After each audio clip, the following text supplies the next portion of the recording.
la Segunda Iglesia Apostólica de la Fe en Cristo Jesús de Ciudad Obregón presentan un espacio de estudio serio y dinámico sobre las Escrituras, verso por verso, con el pastor Jorge Solano.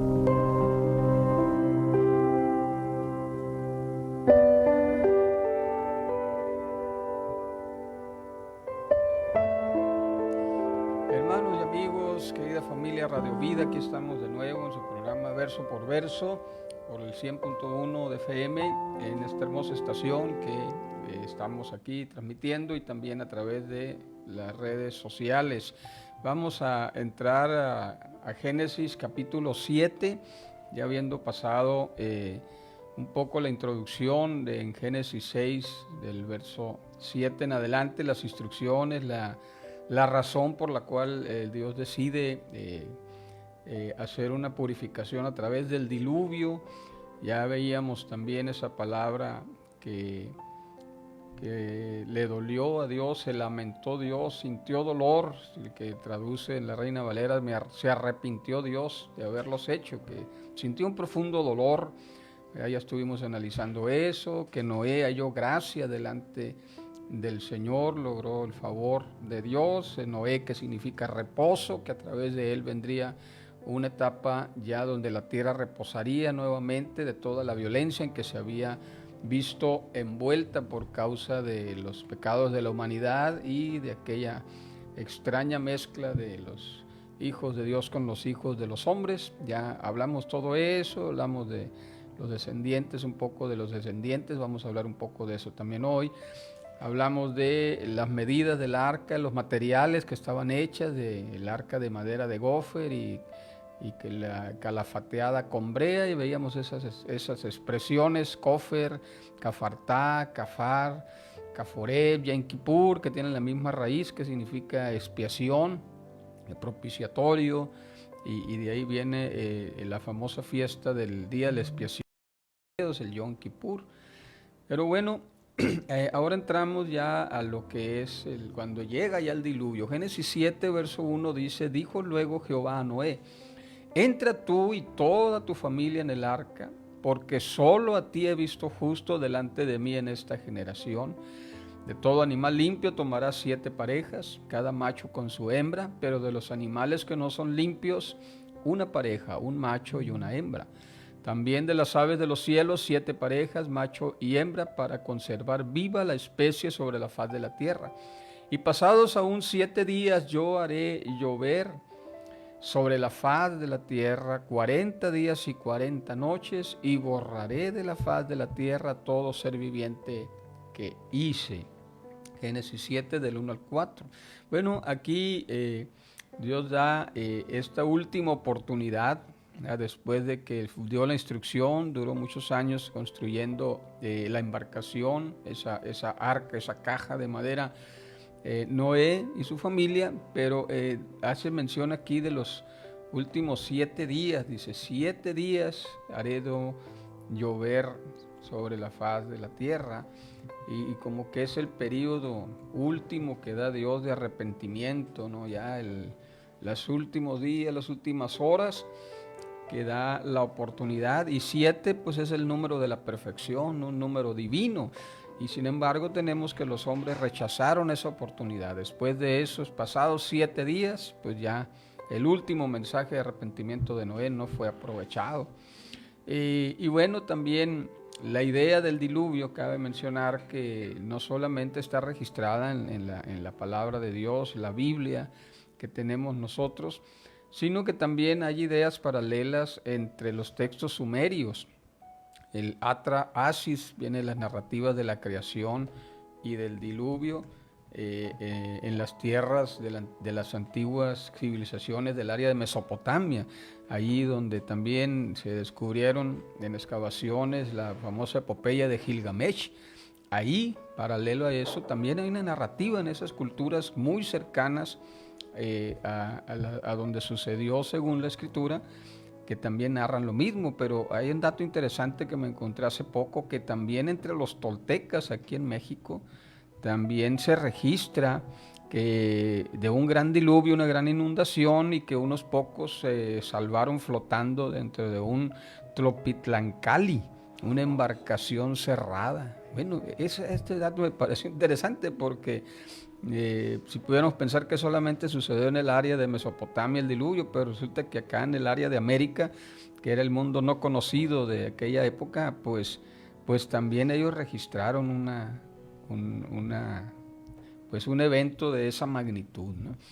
Pero bueno, dice el Génesis 7 del verso 5 en adelante: e hizo Noé conforme a todo lo que le mandó el Señor. Ya veíamos que el sentido de que Noé halló gracia ante los ojos de Dios, que era un hombre justo, era en cuanto a la justicia divina, que era un hombre obediente, que Dios decía y él obedecía, ¿no?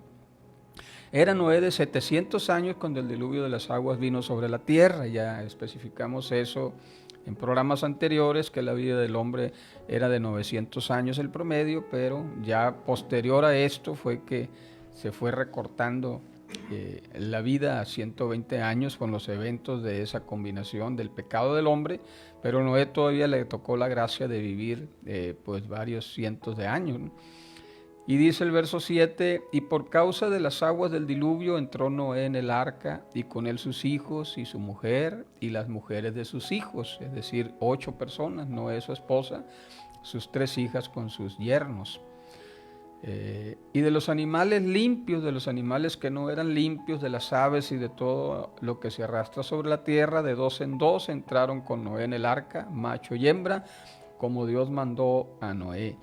Aquí me quiero detener porque la idea de animar limpio, de animar no limpio o impuro, tiene que ver precisamente esa palabra tejorá con los términos que se usaban para la pureza ritual. Los animales limpios eran animales que podían utilizarse como sacrificio, y los animales no limpios son los que no eran considerados aptos para el sacrificio. Posteriormente, ya cuando el Señor da la instrucción en Deuteronomio de los sacrificios más específica, ya entonces hace una lista más específica de qué animales son los puros y los impuros, y de los cuales incluso se podía comer y de cuáles ya no se podía comer. Es esa referencia, solo la limpieza que tiene que ver con la pureza ritual, el tejorá. Y bueno, los animales limpios debían ser más numerosos, son 7 parejas en vez de las 2 parejas de la pareja, ¿verdad? De los que no eran limpios. Pues esto también se trata de entender, porque recuerden, bueno, no recuerden, pues vamos a leer todavía más adelante, pero si usted ya leyó la Biblia se va a dar cuenta que después de que desembarca del arca Noé, ofrece sacrificios al Señor. ¿De dónde agarró esos animales? Pues de esas 7 parejas que de los animales puros llevaban animales extra. Unos eran para asegurar la reproducción de las especies y el otros eran para ofrecerlos en sacrificio al Señor. Por eso es esa diferencia, porque hay más animales limpios que de los no limpios que entraron en el arca. Y bueno, hay un comentarista también, llegaron a decir, no recuerdo el nombre del comentarista, la verdad no tomé nota de su nombre, pero que eran alrededor de 300 especies las que se piensa que entraron en el arca. Obviamente en la actualidad hay muchas más variedades y que se consideran especies, pero se cree que todas esas variedades actuales provienen de esas especies salvadas por Noé. Entonces no eran tantos los animales, en realidad eran de 300 especies diferentes, y de ahí al salir del arca pues ya fueron, ahí sí la teoría de la evolución, ¿no? Adaptándose al ambiente de donde fueron distribuidos y fueron cambiando genéticamente y fueron ahí haciéndose otras variedades, ¿no? Pero ya se consideran variedades que fueron afectadas por el clima y otras situaciones de alimentación y de supervivencia, pero se estima entonces que eran 300 especies las que entraron.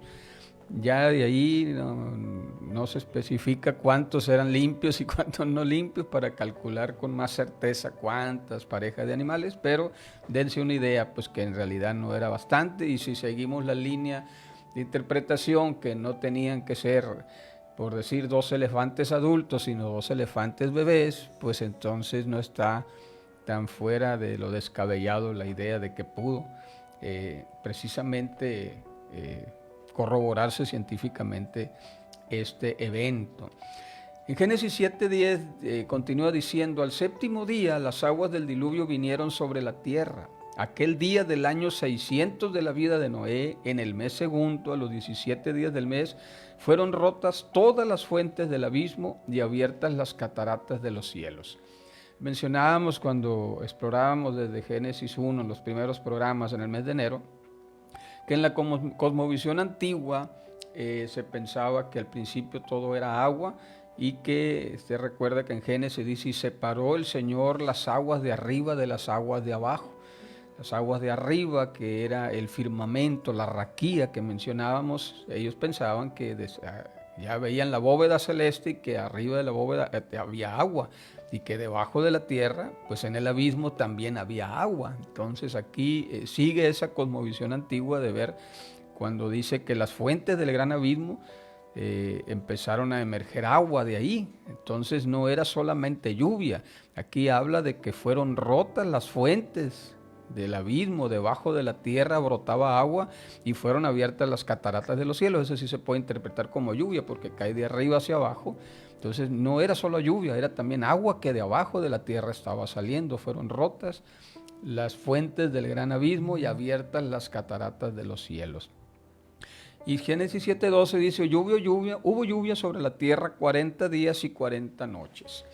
Bueno, aquí el número 40, que aparece con mucha frecuencia en la Biblia, es para indicar un periodo relativamente largo. Hay quienes pues interpretan que puede ser 40 días literales, o simplemente decir fue un periodo de tiempo que fue un periodo de prueba, ¿no?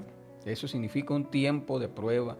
Recordamos como ahora que en este diluvio que dura el juicio 40 días, bueno, también hubo un juicio parecido para Nínive, que cuando estaba el profeta anunciando la destrucción de Nínive, se dice que predicó por 40 días. Moisés duró 40 días en el Sinaí, los espías duraron 40 días cuando fueron enviados a Canaán, Goliat desafió a Israel por 40 días, etcétera, ¿no? Hay varios ejemplos de cómo esos 40 días hablan más de un periodo de prueba. Y tal vez el más conocido sea que ese periodo también que se menciona cuando Jesús fue tentado en el desierto por 40 días. Y bueno, aquí se puede interpretar 40 días literales o simplemente llovió todo el tiempo que estuvo lloviendo. Es considerado un periodo de prueba porque difícilmente podían contar las horas si no había sol, no había luna, no había manera de contarlos. Pues cómo supieron que era 40 días, ¿no? Entonces más bien puede irse uno por la interpretación, porque no contaron las lunas, no contaron el sol, los amaneceres, simplemente estaban dentro del arca y escuchando que había agua y que el arca se movía de un lado a otro, pero no tenían manera de medirlo, ¿no? Y bueno, otros dicen pues también se complica porque cuando está el clima de esa forma, pues los animales entran como en un modo de hibernación, ¿no? Quedan como los osos ahí como dormidos, agazapados, y entonces tal vez ni el gallo cantó para decir que en las madrugadas cantaba el gallo. ¿Cuántas veces cantó el gallo para contar los 40 días, ¿no? Pero bueno, ahí lo dejo, es para que usted saque sus conclusiones. No pretendemos imponer aquí una interpretación, sino queremos aquí aprender, ¿verdad? Y yo le estoy dando líneas de interpretación, algunas palabras claves. Usted sacará sus conclusiones o la doctrina que usted profesa, pues le dará sus respuestas, ¿verdad? Génesis 7:13 dice: aquel mismo día entraron en el arca Noé, sus hijos Sem, Cam y Jafet, la mujer de Noé y las 3 mujeres de sus hijos. Aquí se vuelve un poco repetitivo el tema. Y ya mencionábamos que se inicia aquí la comprensión de la distribución de la nueva humanidad, los semitas, que es de donde provienen los hebreos, ¿no? Las tribus que se quedan en el área precisamente de que se van un poco al oriente, de donde desembarcan y vienen a las tierras de Canaán. Los camitas, que significa cálido, se cree que ellos fueron más allá, hasta Egipto, hasta el África, Etiopía, que son las civilizaciones antiguas más conocidas en el área de África, los camitas, y los jafitas, que significa expansión. De ahí ellos se expandieron hacia el oriente y hacia Europa, al norte y al oriente. Entonces esos son los jafitas, y de esa manera la Biblia resuelve el enigma de la distribución de la humanidad. En Génesis 7:14, todos ellos y todos los animales salvajes según sus especies, todos los animales domésticos según sus especies, todo reptil que se arrastra sobre la tierra según su especie, toda ave según su especie, y toda clase de pájaros y seres alados, entraron pues con Noé en el arca, de 2 en 2, de todo ser que había espíritu de vida, y aclarando que atrás dice que 7 de los limpios y 2 de los no limpios. Y los que entraron eran macho y hembra de cada especie, como lo había mandado Dios. Y termina diciendo el verso 16, y Jehová le cerró la puerta. Ese es un evento importante, un dato que recalca aquí Génesis, porque es Dios el que estaba decretando el juicio. La última palabra la tenía Dios. Si en ese momento Dios decidía que alguien más entrara, Él decidía si no mandaba ya la lluvia, pero el juicio le pertenecía a Dios. Él tuvo que cerrar la puerta, no Noé. Y ese cargo lo lleva ya el Señor, no lo lleva la humanidad, ¿no? Dios cierra la puerta, y por otro lado da la idea de que también declara de su propiedad ese remanente, ¿no? Ese grupo de animalitos, esas 6 familias, o esa familia, ¿verdad?, de 4 hombres y 4 mujeres, serían la semilla de la nueva creación, propiedad de Dios. Él se reserva el derecho, Él les mandó construir el arca, Él cierra la puerta, los toma para sí, los salva del diluvio, y a partir de ellos inicia la nueva historia de la humanidad. Génesis 7:17 continúa diciendo, el diluvio duró 40 días sobre la tierra, ya explicábamos el número 40. Las aguas crecieron y alzaron el arca que se elevó sobre la tierra. Las aguas siguieron subiendo y crecieron en gran manera sobre la tierra, y flotaba el arca sobre la superficie de las aguas. Recuerden que no era un barco como tal, no tenía timón, no tenía velas, es simplemente una caja que el agua la levantó, y cuando bajó el agua, pues simplemente se asentó en la tierra otra vez. No era la idea navegar, era solamente salvar, ¿no? Y entonces las aguas subieron mucho sobre la tierra, y todos los montes altos que había dejado de todos los cielos quedaron cubiertos. 15 codos más altos subieron las aguas después que quedaron cubiertos los montes. Ya decíamos que 15 codos es alrededor de 45 centímetros, o sea, casi 7 metros había subido el agua por encima de los montes. Y murieron, aquí está el dato interesante, murieron todos los seres que se mueven sobre la tierra, así las aves como el ganado y las bestias, y todo reptil que se arrastra sobre la tierra, y todo hombre, y todo lo que tenía aliento de espíritu de vida en sus narices, todo lo que había en la tierra murió. El juicio es decretado, el juicio se ejecuta, y este es el dato, la nota triste, ¿verdad?, de este relato del diluvio, porque tuvo que morir toda esa generación de maldad que se había multiplicado en la tierra, y ese lenguaje muy hebreo de todo lo que tenía espíritu y vida en sus narices. Recuerden que cuando la vida del hombre era el espíritu de vida, ¿no? Entonces cuando Dios sopló en Adán, el mono de barro se convirtió en un ser vivo, en un ser que respira, ¿no? Entonces todo lo que había vida en sus narices, pues murió, dejó de respirar. Y concluye diciendo los versos 23 y 24, así fue destruido todo ser que vivía sobre la faz de la tierra. Así, desde el hombre hasta la bestia, los reptiles, las aves del cielo, fueron borrados de la tierra, borrados, exterminados. Solamente quedó Noé y los que con él estaban en el arca, y permanecieron las aguas 150 días sobre la tierra. Y aquí ya nos pasamos a Génesis 8, vamos a avanzarle. Entonces dice, se acordó el Señor de Noé y de todos los animales y de todas las bestias que estaban con él en el arca, e hizo pasar Dios un viento sobre la tierra y disminuyeron las aguas. Esa palabra recordar no significa, no debe interpretarse como que se le había olvidado a Dios. No, obviamente que no. Aquí tiene que ver con que el Señor retoma el plan una vez que ejecuta su juicio. Hay un silencio ahí en el momento en que se está ejecutando el juicio sobre la tierra, pero entonces Dios, la idea de acordarse es retoma de nuevo. Déjame ver si tengo aquí rápido la palabra. Es Yatzehor.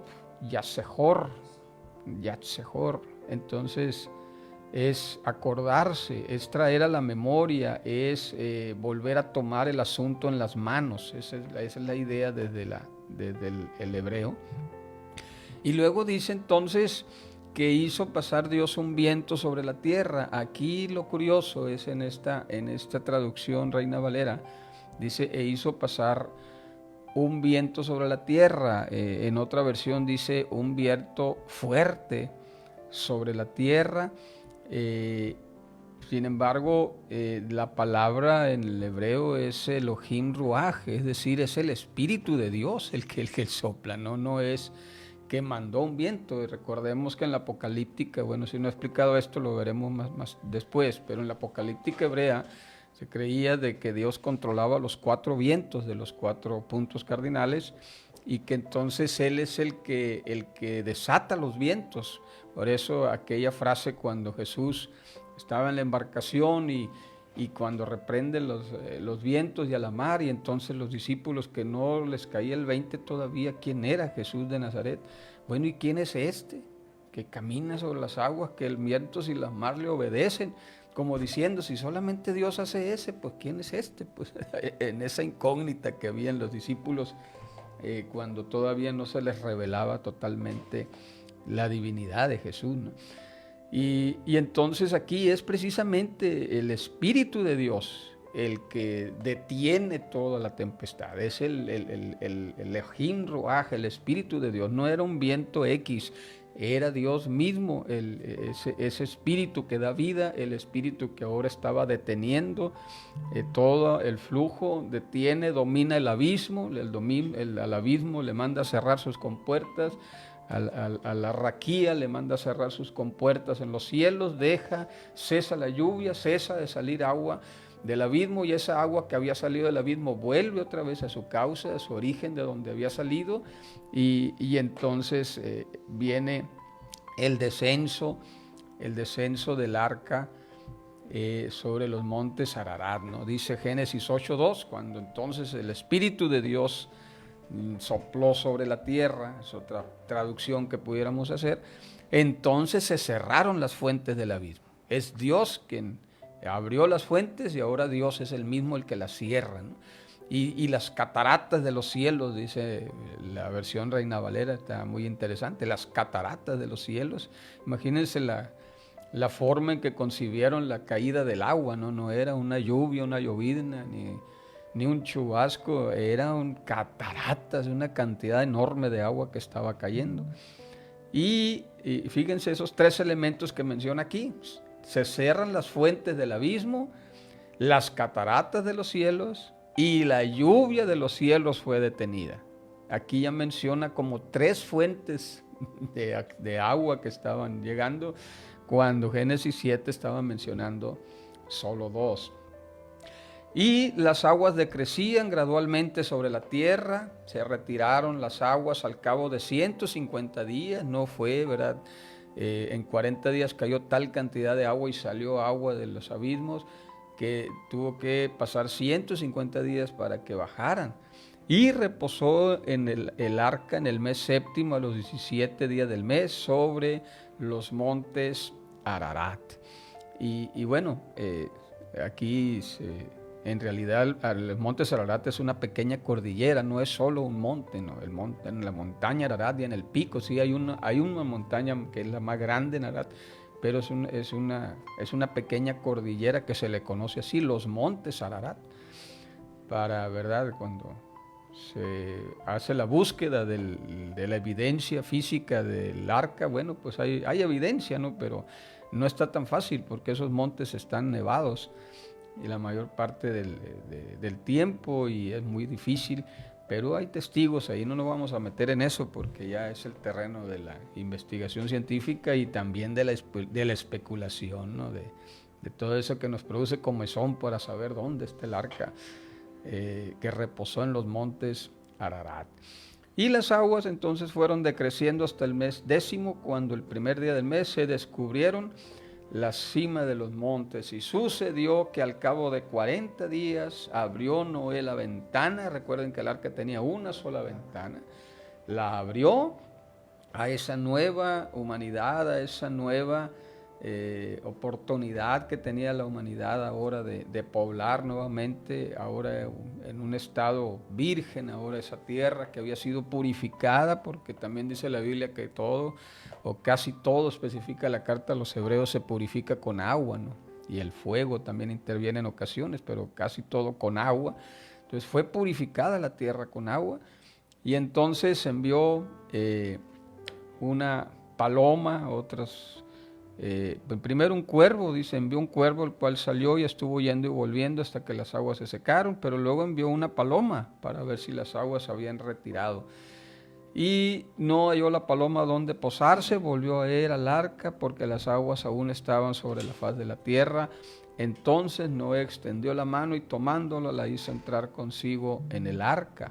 Esperó aún otros 7 días y volvió a enviar la paloma fuera del arca. La paloma volvió a él a la hora de la tarde, trayendo una hoja de olivo en el pico, y supo Noé que las aguas se habían retirado sobre la tierra.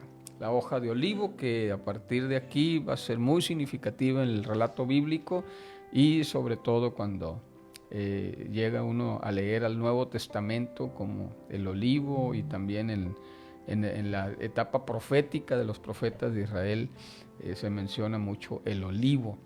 Y bueno, entonces esperó otros 7 días, envió la paloma, la cual no volvió ya más a él. Ya la paloma dijo, ahí nos vemos, ¿verdad?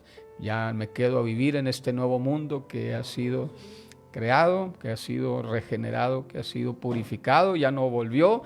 Y con esto pues también nosotros estamos diciéndole, nos vamos a volver, pero hasta el próximo lunes.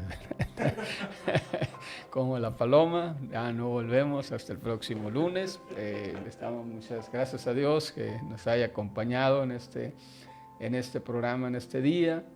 Estamos muy agradecidos con Dios que podemos continuar aquí con ustedes, y en este minuto que me queda, pues bendecimos a todos los que nos están escuchando por la señal al aire, los que nos están viendo en línea, luego los que también empiezan posteriormente a verlo, ¿verdad? Ya postproducción. Ahí está Rodrigo Castro por ahí, Javier Medina, Fabián, que también está diciéndole gracias a Dios por la vida de nuestros pastores.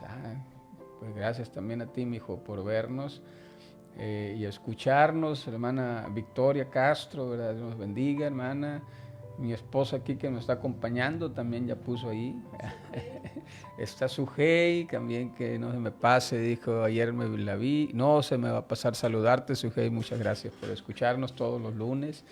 Hilda Araceli Castro también, qué bueno que está con nosotros, y pues a todos los hermanos y amigos que tuvieron a bien estar, pues nos despedimos de esta manera. Soy el pastor Jorge Solano y estamos ahí en la Segunda Iglesia Apostólica, Coahuila y Montes de Oca, a sus órdenes. Dios les bendiga, Dios les guarde, y gracias a todos por escucharnos.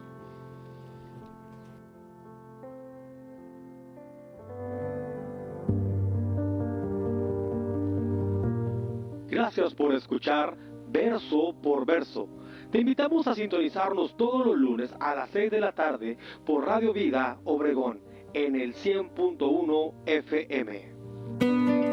Guíame, Dios, a donde quieras que yo vaya.